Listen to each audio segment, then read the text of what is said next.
시동을 걸고 오늘도 출발해 보도록 하겠습니다. 3주 만에 시동 거는데 잘 걸리네요.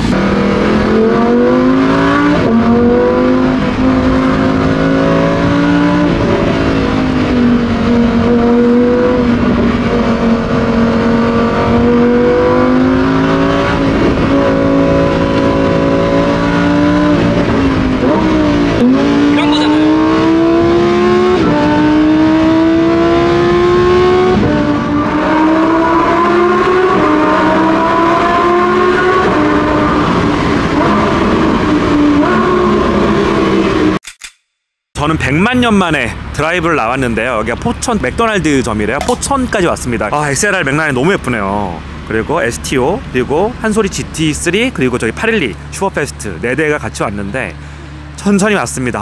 상호가 진짜 예쁘다. 2005년 당시 하이퍼카였는데 당시에 신차 가격 8억 8천짜리 차였는데 맥도날드 포천점에서 맥모닝을 먹고 이제 서울로 돌아가려고 하고 있는데 서울 돌아가는 길에 시승기를 찍어보도록 하겠습니다. 그래서 뒤에 엔진룸이 이렇게, 이거 다 통카본이잖아. 이거를 여기다가 돌려가지고 열어야 되는 거잖아. 이게 통으로 드는 거거든. 옛날에 스카드라 코르셋처럼. 근데 이것 때문에 뒤에가 안 보여. 뒤에 어떤 차가 오는지 잘 안 보여.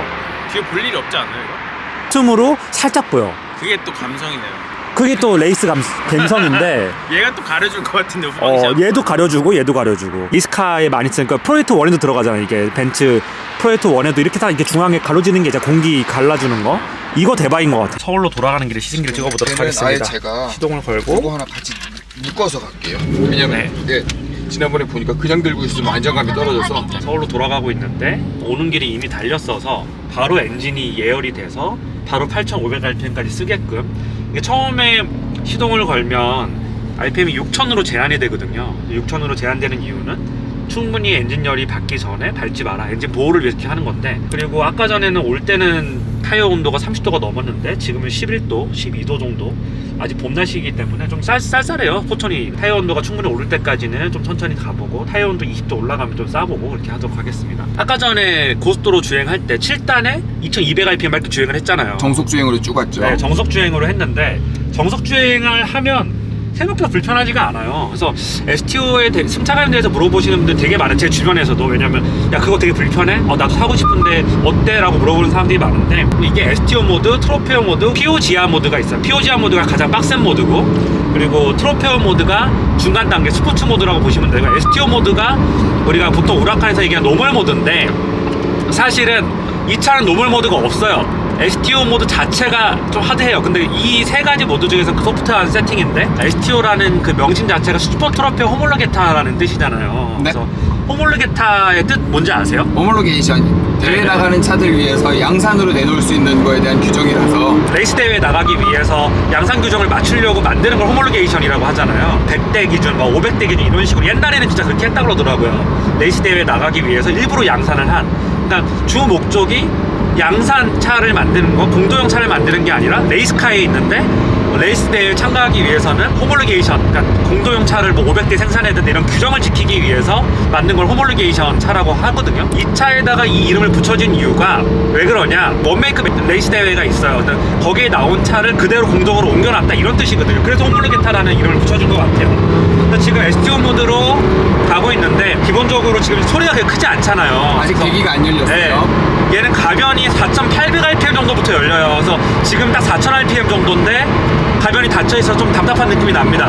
근데 일부러 소음 규제 때문에 이렇게 만든 거고, 예전에 포포만테 같은 경우는 3,800rpm이나 4,000rpm 되기 전에 가변이 확 열리는 느낌이었는데 얘는 조금 더 늦게 가변이 열립니다. 그래서 포포한테보다 얘가 배기가 작게 느껴지는데 실제로 트로페어 모드를 놓고 고RPM 끝까지 쥐어짜서 달려보면 그렇진 않아요. 이 차는 기본적으로 막 데일리카로 맨날 타고 이런 용도의 차는 전혀 아니긴 한데 충분히 데일리카로도 쓸 수 있어요. 왜 그렇게 얘기를 하냐면 1시간 정도 드라이브를 했을 때 저희가 올 때 한 40분, 50분 정도 걸렸는데 전혀 불편하거나 이런 느낌은 없어요. 이 버킷 시트, 에버 버킷 시트거든요. 이 버킷 시트가 굉장히 좋아요. 하륜의 퍼포먼트 때랑 비교했을 때도 뭐 그립을 잃는다거나 미끄러진다거나 이런 느낌이 전혀 없어서. 전혀 없어요. 제가 이거를 겨울에 샀는데 한겨울에 12월에 샀거든요. 근데 그때는 거의 드라이브를 안 하긴 했는데 배터리 방지용으로 남산이나 이런 데 좀 몇 바퀴 돌았었어요. 동네 마실용이죠. 2주에 한 번씩 그냥 뭐 아주 천천히 돌았는데 확실히 후륜이다 보니까 뭐 타이어의 영향이 가장 크겠죠. 후륜이다 보니까 겨울에 한겨울에 노면 온도가 굉장히 낮을 때 타면 그게 좀 많이 느껴져요. 완전 하이그립 타이어들은 쉽게 미끄러지잖아요. 어쩔 수 없죠. 네, 타이어 빨 때문에 그런 거긴 한데 어쨌든 이게 노면 온도가 어느 정도 올라가고 타이어 온도가 30도 이상 올라가게 되면 그립이 좀 떨어진다, 뭐 프론트 그립이 좀 약하다. 보통 우리가 후륜구동차를 타게 되면 프론트 그립이 좀 약하다는 느낌을 좀 많이 받잖아요. 고속에서 특히나. 그러니까 앞에가 좀 뜬다 이런 느낌을 좀 많이 받을 수가 있는데 이 차는 전혀 안 그래요. 피스타 같은 걸 타봐도 시속 한 200km에서 피스타 하나도 안 불안하거든요. 물론 300km 정도 가면 되게 불안하긴 해요, 피스타도. 얘는 전혀 그런 느낌이 없습니다. 왜? 앞에서 그립을 굉장히 많이 눌러주는 것 같아요. 예전에 우리 맥라렌 720S 탔을 때도 그때도 걔도 후륜구동인데 생각보다 차가 미끄러짐 없이 앞에 그립 잘 잡고 갔었거든요. 네. 그런 느낌도 나면서 이거 모르는 사람이 타면은 그냥 사륜 아닐까? 이런 느낌을 주는 것 같아요. 맞아요. 이거 만약에 얘기 안 하면 사륜인지 후륜인지 헷갈릴 수 있어요. 코너에서 돌아보면 퍼포먼테나 그 에보보다 얘가 훨씬 날렵하다는 게 느껴지거든요. 칼처럼 들어가요, 더 핸들링이. 그래서 훨씬 더 운전자랑 차랑 일체감이 있는 그런 핸들링을 좀 맛볼 수 있고요. 이게 코너링이 한 개까지는 몰아붙이기가 쉽지는 않잖아요, 공도에서. 트랙에서도 그렇게 탈 수 있는 사람이 몇 안 될 텐데 운전자가 직관적으로 느낄 수 있는 날카로움 있잖아요. 이게 퍼포먼테보다 더 하드하고 더 직관적으로 차가 움직인다는 느낌이 납니다, 확실히.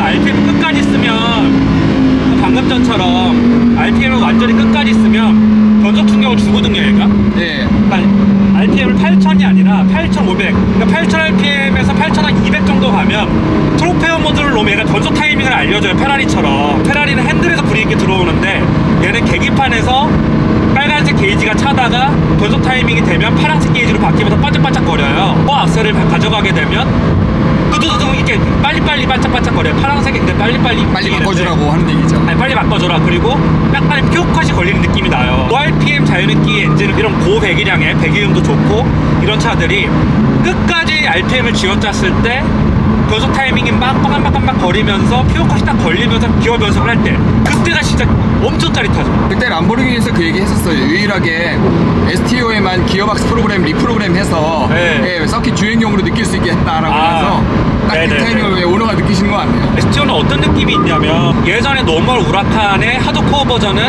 퍼포먼테잖아요. 퍼포먼테죠. 근데 얘는 에보의 하드코어 버전이냐 물어보시는 분들이 많아요. 그렇지 않다는 거예요.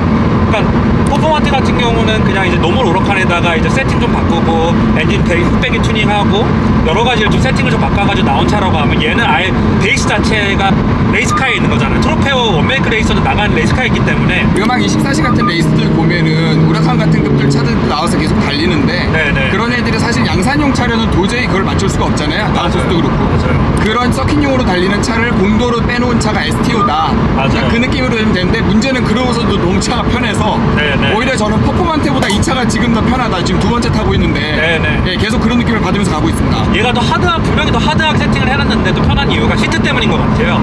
이 시트가 에보 버킷 시트거든요.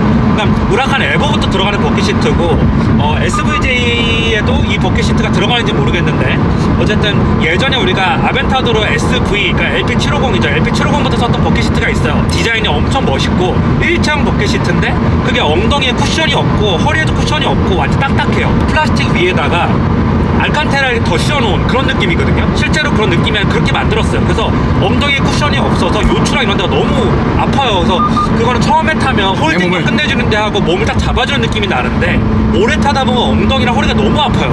오래라는 게 1시간 이상만 넘어가도. 근데 얘는 엉덩이랑 요추 쪽에 쿠션이 있어요. 쿠션이 있는 버킷 시트인데 앞뒤로도 조절이 되는데 이거 등받이도 조절이 되고 높낮이도 조절이 돼요. 엉덩이 부분, 그 등 부분이 다 조절이 되거든요. 그래서 세 방향으로 조절이 돼서 허리에도 맞추는데 되게 용이하고요. 그리고 쿠션감이 있어서 승차감이 더 좋게 느껴집니다. 예전에 토모님이 SVJ도 있었고 퍼포먼테도 있었고 두 개 다 버킷 시트였거든요. SVJ는 두 대를 탔었는데 한 대는 노멀 그 전동 시트였고 한 대는 그러니까, 버킷 시트였어요. 맞아요. 예, 네. 그래서 거기 딱 앉으면은 그냥 확 몸이 뭐 어떻게 조절할 수가 없단데 맞아요. 얘는 버킷인데도 불구하고 위아래로 되고 앞뒤로 되고 등받이 되고 이래서 맞아요. 훨씬 편해요. 얘 버킷 시트 아닌 것 같아요. 얘기하면. 맞아요. 제가 옛날에 페라리 스페치알레랑 488 넘어오면서 막 피스타랑 이런 거 탈 때 버킷 시트가 좀 후졌다라고 얘기한 적이 여러 번 있었어요. 페라리 버킷 시트가 홀딩력이 되게 애매한데 앞뒤로는 조절이 되지만 조금 후졌다라고 얘기한 적이 있었는데 단골 레퍼토리였습니다. 네, 단골 레파토리였죠. 옛날 시승기 찍을 때. 근데 최근에 페라리 버킷시트들이 굉장히 많이 개량이 돼서 되게 좋아졌거든요. 훨씬 좋아졌죠. 확실히 신형으로 넘어오면서 버킷시트들의 홀딩력이라든가 아니면 편의성이라든가 이런 것들이 다 좋아졌어요. 그래서 보통은 홀딩력을 높이게 되면 편의성이 떨어지고 편의성을 높이면 홀딩력이 떨어지는데 두 개를 다 높이는 쪽으로 발전을 한 거죠. 승차감 면에서는 물론 이제 그 서스펜션 세팅 자체가 로우를 되게 억제하기 위해서 딱딱하게 세팅을 해놨어요. 그리고 이제 요즘에 기술들이 워낙 좋아져가지고 이제 뭐 전자식 서스펜션 써가지고 옆으로 기울면 PDCC처럼 이렇게 올려주고 이런 기술들이 너무 좋잖아요. 그래서 보통 그냥 코너를 돌 때 롤을 거의 느끼지 못하고 후지를 도는 것처럼 만들어줘요. PDCC가 딱 그렇잖아요. 이번에 페라리 새로 나온 프로 3기 같은 차도 차가 기울면 반대쪽을 높여준다든가 이런 식으로 조절을 하고 토크까지 같이 이걸 조절을 해가지고 최적의 타이밍에 최적의 어떤 재미로 코너를 탈출할 수 있게끔, 그리고 전혀 운전자가 위험함, 무서움을 느끼지 않게끔 해주는 기술들이 너무 많이 발전해 있거든요. 심지어 프로 3기는 SUV라서 더더욱 그래야 돼요. 안 네, 그러면 네. 더 회출렁거려요. 그렇죠. 너무 무거우니까 프로 3개는. 근데 이런 차들은 가벼운데 아무래도 레이스 베이스의 세팅이다 보니까 그런 차체를 막 올려주고 이런 느낌보다는 롤 자체를 완전히 억제한 느낌이 있어요.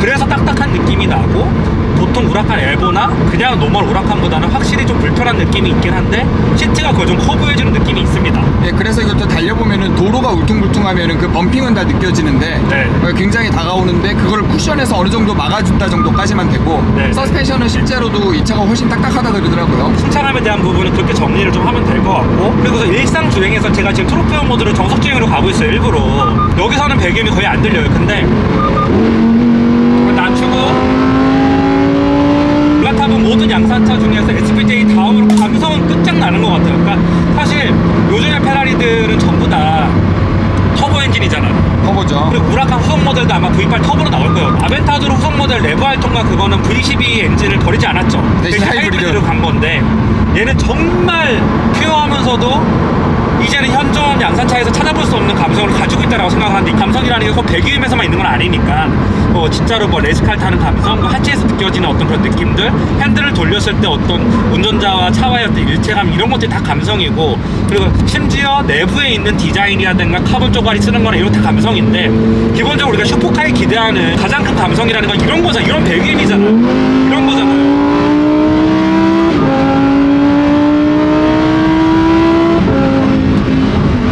얘가 언급하지 않을 수 없는 게 하나가 있는데 브레이크예요. 브레이크가 진짜 잘 됐네요. 정말 좋아요. 진짜 이게 브레이크가 말이 안 돼요. 퍼포먼트도 물론 브레이크가 좋고 우라칸 에보도 브레이크가 굉장히 좋죠. 원래 다 카본 세라믹 브레이크 쓰잖아요. 그리고 아벤타도르 SVJ도 브레이크가 엄청 좋아요. 그러니까 브레이크에 있어서는 노멀 버전들도 나무랄 데가 없는데 얘는 그것보다 더 좋은 거예요. 그래서 좋다라고 하는 게 첫 번째, 브레이크를 밟았을 때 유격 없이 미세하게 조절이 가능하고요. 밟자마자 그냥 땅에 꽂히는 느낌이 나요. 트랙 베이스로 개발된 차들이 브레이크에 유격이 있으면 안 되잖아요. 브레이크 유격이 많으면 어쨌든 트랙을 탈 때 이게 되게 불리하게 손실로 작용을 하니까. 그리고 트랙 베이스의 차고 하드코어 버전이면 이런 세팅으로 가야 된다고 생각을 해요. 그래야지 운전자가 발로 미세하게 브레이크를 조절할 수도 있고, 그리고 급박한 상황에서 달리다가 풀브레이크를 쳐서 멈춰야 되는데 유격이 있거나 이러면 안 되거든요. 첫 번째로는 우리가 보통 브레이크를 딱 세게 밟으면 차가 앞으로 쏠리잖아요. 앞으로 쏠리면서 이제 노즈 다이브 현상이 일어나잖아요. 그러니까 피칭이 이렇게 일어나잖아요. 근데 얘는 그게 거의 없어요. 브레이크를 밟으면 그냥 이렇게 쓰는 느낌이에요. 이렇게 가다가 이렇게 꽂히는 느낌이 아니라 이렇게 딱 서버리는 느낌이에요. 롤 자체가 굉장히 억제돼 있고 브레이크 밸런스가 너무 좋으니까 그냥 이렇게 딱 쓰는 느낌이에요.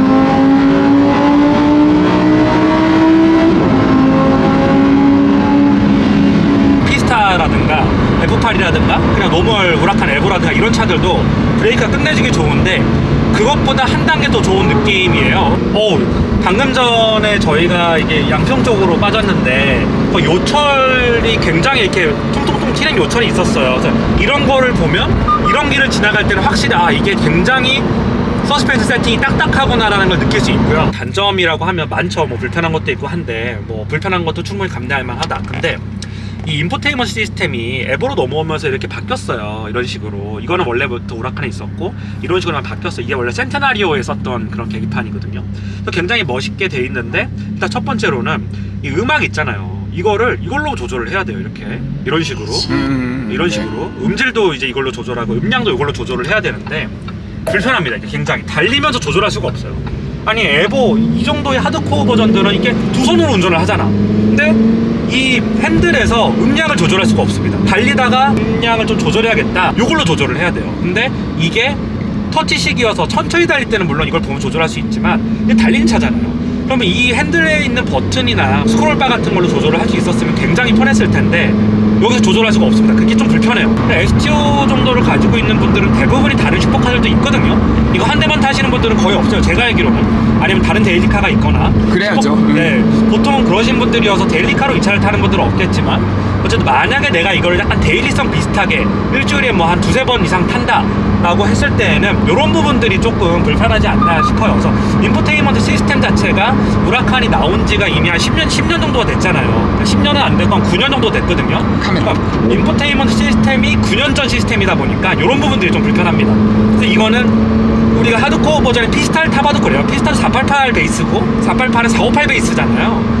그러다 보니까 458에 있었던 인포테인먼트 시스템이 488로 넘어갔고 488에 있는 게 그대로 피스타로 넘어갔는데, 피스타도 사실 달릴 때는 굉장히 좋은데 버튼들의 어떤 형상이라든가 위치라든가 이런 것들이 그렇게 인체공학적이지 않다라는 어떤 단점이 분명히 있어요. 나는 왜 창문 버튼을 이걸로 해놨는지 모르겠어요. 왜 이거를 이렇게 누르면 열리고 이렇게 하면 닫히는데 이게 멋있나요? 이게 아바타도로도 이렇게 돼 있거든요.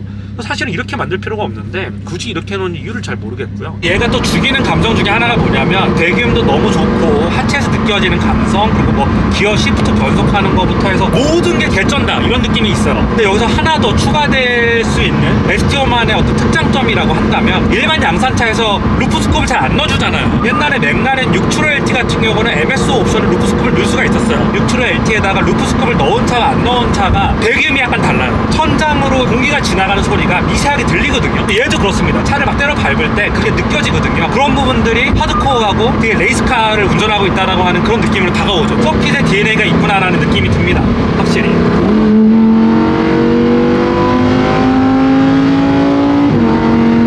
STO 모드로 달리게 되면 변속 타이밍을 알려주지 않아요. STO 모드가 가장 편한 모드고요. 트로페어 모드로 달리면 변속 타이밍을 알려주고 조금 더 하드코어하게 달릴 수 있고, 미션 같은 경우도 좀 더 하드하게 조율이 되는데, 담배봉로나 올림픽 트랙에서 달릴 때에는 STO 모드로 달려도 충분해요. 트랙을 타거나 정말 고속도로에서 막 엄청 쏘거나 이러지 않을 거면 STO 모드에서만 타도 충분히 운전자에게 굉장한 감성을 주고요. 얘가 STO 모드가 노멀 모드라고 해서 옛날 우라칸 같은 경우 노멀 모드로 놓으면 약간 낭창낭창한 느낌이 있었거든요. 크루사 모드로 놓으면 하드해지고 단단하게 조여지는 느낌이 확연히 차이가 있었는데, 물론 얘도 그런 차이는 나긴 하는데 확실히 얘는 STO 모드도 딱딱해요. 굳이 트로페어 모드를 안 놔도 충분한 재미를 느낄 수 있습니다. 그리고 STO 모드로 너무 좋은 게 뭐냐면 약간 요철을 지나갈 때 그래도 좀 편해요. 마지막으로 POGR 모드가 있는데, POGR 모드랑 이제 트로페어 모드랑 가장 큰 차이점이 자세 제어 장치를 어느 정도로 컴퓨터가 빨리 개입을 하냐 이런 차이가 크대요. 트랙에서 내가 좀 차를 날리면서 타고 싶다 했을 때는 POGR 모드를 놓고, 그 다음에 여기 ESC 오프 모드 버튼이 있어요. 이 앞에 그거를 이제 앞에 버튼을 딱 끄면 미끄러지는 표시가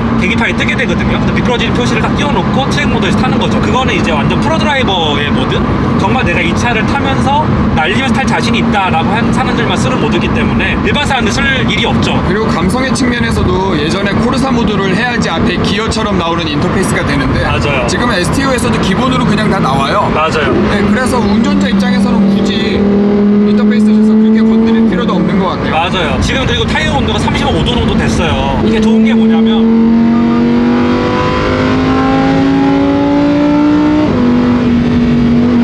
이게 속도가 그래도 뭐 느린 편은 아닌데 고속 안정감이 진짜 좋지 않아요? 네. 슈퍼카들 중에서도 안정적이라고 봐야 될 것 같고, 네. 감성으로 봤을 때는 아벤 S보다 더 좋은 느낌이고, SVJ랑 비교한다 그러면 그래도 견줄만한데? 네. 그런 느낌이에요. 배기음 SVJ가 더 좋고요, 저는 개인적으로. 근데 핸들링하거나 뭐 코너 탈출하고 이럴 때는 솔직히 STO가 더 재밌는 것 같아요. 많은 사람들이 하는 얘기가 SVJ랑 얘랑 비교했을 때 트랙에서 타면 얘가 훨씬 재밌대요. 이런 부분들이 확실히 휠베이스도 좀 짧고 컴팩트한 차들이 확실히 트랙에서 훨씬 재밌거든요. 그리고 쇼코너가 많은 남산이나 아니면 좀 호명산이나 이런 데 갔을 때, 아니면 유명산 같은 데 갔을 때 이런 차가 훨씬 재밌어요. SVJ가 얘보다 배기량도 높고 V12 엔진이고 배기음 자체가 완전 쩔잖아요. 감성은 SVJ가 더 좋다라고 저도 생각을 해요. 근데 얘는 듀얼 클래스가 들어가 있고, 그리고 무게도 더 가볍고 엔진도 컴팩트하고 기어비도 훨씬 더 촘촘하게 짜여져 있어요. SVJ는 고속 코너 이런 데 좀 더 특화되어 있는 차라고 하면 얘는 쇼코너에 훨씬 특화되어 있어요. 구동 방식도 후륜 구동이고, 그 앞에 이 구동축이 없다라고 하는 게 코너를 돌 때 훨씬 더 경쾌하고 날카롭게 돌 수 있다는 뜻이거든요. 아무리 기술이 아무리 좋아져서 앞에 뭐 서스펜션 어떻게 조율을 하고 후륜 조향을 놓고 해도 그래도 앞에 구동축이 있고 또는 하이브리드가 있어가지고 차가 잠깐 무거운데 그걸 기술로 커버하고 있구나라고 와 정말 기술이 많이 발전했구나라는 느낌과 정말 무게 자체가 가볍고 경쾌하고 이런 느낌이어서 그런 것들이 얘가 딱 그래요. 이 핸들을 돌릴 때 일체감이 쩐다.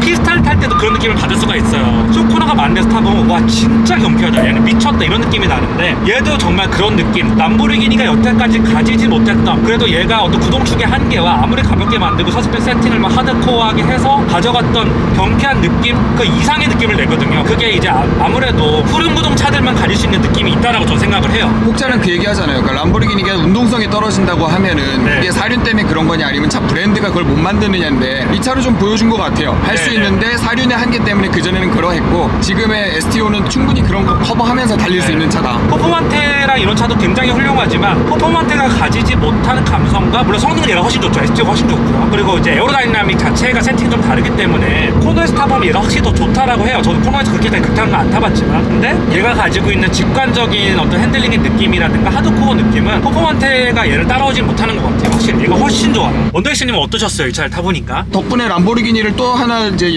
늘려서 타보는 건데 신기하게 퍼포먼테보다 얘가 더 부드럽다. 이유는 뭘까? 계속 그 고민을 하게 되는 것 같아요. 사실 STO는 진짜 저는 만족도가 너무 높은 차라고 생각을 하고요. 가격을 떠나서 현존하는 양산차 중에서 가성비도 최고라고 생각해요. 이런 얘기하면 또 사람들이 욕하고 뭐 악플다는 분들도 계실 텐데 신차 가격이 5억 3천짜리 차란 말이에요. 등치까지 하면 5억 한 6천 정도인데 우리가 5억대에 살 수 있는 차 중에서 이 정도의 감성과, 그리고 이게 말 그대로 STO 자체가 호몰리게타, 호몰리게이션 차잖아요. STO라고 하는 람보르기니에서 만든 원메이크전 레이스를 뛰는 차를 그대로 공도용으로 옮겨놓은 거예요, 사실. 그러니까 우리가 어떤 차를 이야기를 할 때 프로상계만 해도 페라리의 DNA가 어쩌고 우루스만 해도 뭐 람보르기니 DNA가 어쩌고 이런 얘기를 많이 하잖아요. 네. 그런 것들은 다 차를 좀 팔아먹기 위한 담론을 좀 만들어준다? 이런 느낌이 좀 있거든요. 기존의 스포츠카 브랜드들이 가지고 있는 이미지를 이용해서 마케팅용 문구라고 하면 얘는 진짜 레이스카를 옮겨놓은 거거든요. 근데 이 차를 제가 강조하고 싶은 것 중에 하나는 퍼포먼테가 노마노라칸의 하드코어 버전이라면 얘는 에보의 하드코어 버전이 아니에요. 얘는 그냥 슈퍼트루퍼 레이스카를 공동으로 그냥 옮겨놓은 그런 차란 말이죠. 뭔가의 하드코어 버전이 아니에요. 물론 뭐 베이스 자체는 우라칸이기 때문에 거기서 크게 벗어날 수는 없지만 이제 이 외판 판넬을 어떻게 만드는지, 셀시를 어떻게 보강했는지 이런 것들이 다 레이스카에서 그대로 가져온 거기 때문에 약간은 좀 다른 느낌이 있습니다, 확실히. 그래서 이게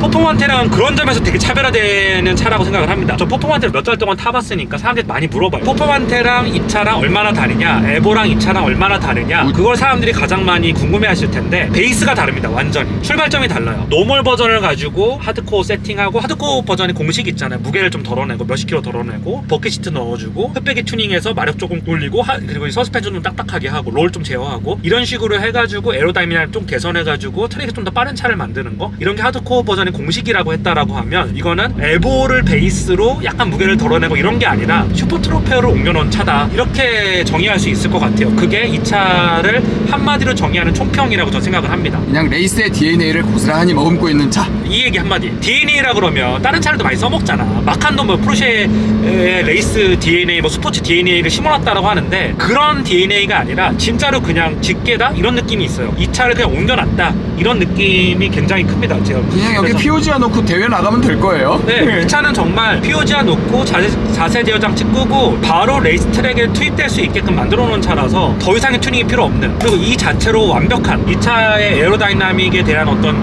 세세한 뭐 설명이나 이런 것들은 굳이 뭐 안 해도 되는. 터보님 덕분에 새벽에 일찍 일어나서 지금 아침부터 이런 호사를 누리고 있는데 터보님이랑 여러 대 람보르기니를 타봤기 때문에 좀 더 비교를 해볼 수 있는 것 같고, 그 점에서는 이 차는 진짜로 소장해도 괜찮을 것 같다. 네. 예전에 아벤 SVJ를 볼 때도 비슷한 생각을 했었는데 네. 실제로 퍼포먼스의 측면에서 드래그 띄워보면은 거의 비슷해요. 결과 맞아요. 비슷한 생각이 나오고, 맞아요. 대신 차는 훨씬 가볍고 다운포스 잘 먹이고 브레이크가 잘 되는 덕분에 스키장 갔을 때도 차 이렇게 잘 스키를 멈출 수 있으면 어려운 코스에서 타도 즐겁거든요. 이 차가 그러한 느낌이고, 그랬을 때는 이 차는 조금 더 오래 타셔도 괜찮지 않을까. 물론 또 금방 바꾸실 것 같긴 하지만 되게 즐겁게 드라이브를 한 느낌입니다. 그리고 제가 아까도 얘기했지만 가성비가 너무 좋은 거예요. 이 차도 4억대 5억대에 사서 이런 완전 레이스카 감성의 대배기량 자유느끼 엔진에 고RPM 쓰고 쥐어짜면서 타는데 코너도 너무 좋고 그리고 디자인도 너무 예쁘고 이런 차가 있을까. 있다라고 하면 GT3 RS나 이런 차들이 있지만 GT3 RS 물 신형은 전 안 타봤지만 구형은 많이 타봤는데 감성적인 면에서는 얘가 최고죠. GT3 RS나 얘는 둘 다 완전히 뭐 레이스 트랙에서 탈 수 있는 자유느끼 엔진을 가진 훌륭한 차인데 얘는 람보르기니잖아요.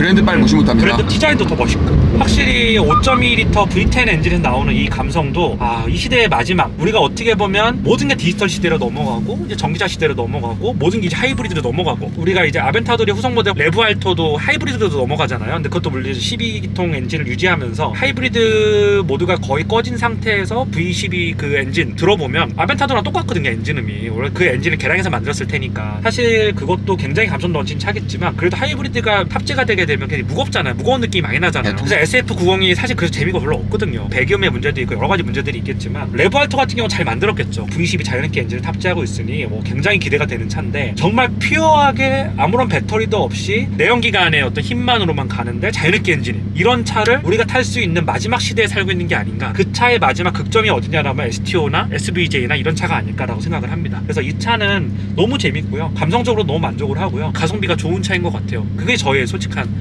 생각이에요. 얘는 GT3 RS처럼 문 열 때 요걸 잡아당겨서 열거든요. 이게 또 감성이거든요. 이게 뭐 경량에는 크게 도움은 안 되는데 이게 레이스카에 넣는 그런 감성이 있고요. 이게 전체 다 이너 파넬 다 카본이에요. 그래서 이런 감성도 되게 좋고요. 그리고 이게 제가 아까 전에 언급 못한 게 있는데 얘는 배기음에 팝콘이 없어요. 요즘에 슈퍼카들이 일부러 좀 배기음을 크게 내고 감성을 좀 보충하기 위해서 팝콘을 넣거든요. 얘는 정말 되게 퓨어합니다. 배기음들 팝콘 타타타타 튀기는 게 전혀 없어요. 그게 되게 전 마음에 들어요. 예전에는 팝콘 소리가 되게 좋다고 하신 때도 있었는데 네. 오히려 지금은 그냥 쭉 치고 나가는 느낌. 그래서 네. RPM 5,000 넘었을 때 까깍까깍 치고 나가는 그 느낌이 네. 이 차의 또 매력인 것 같아요. 네.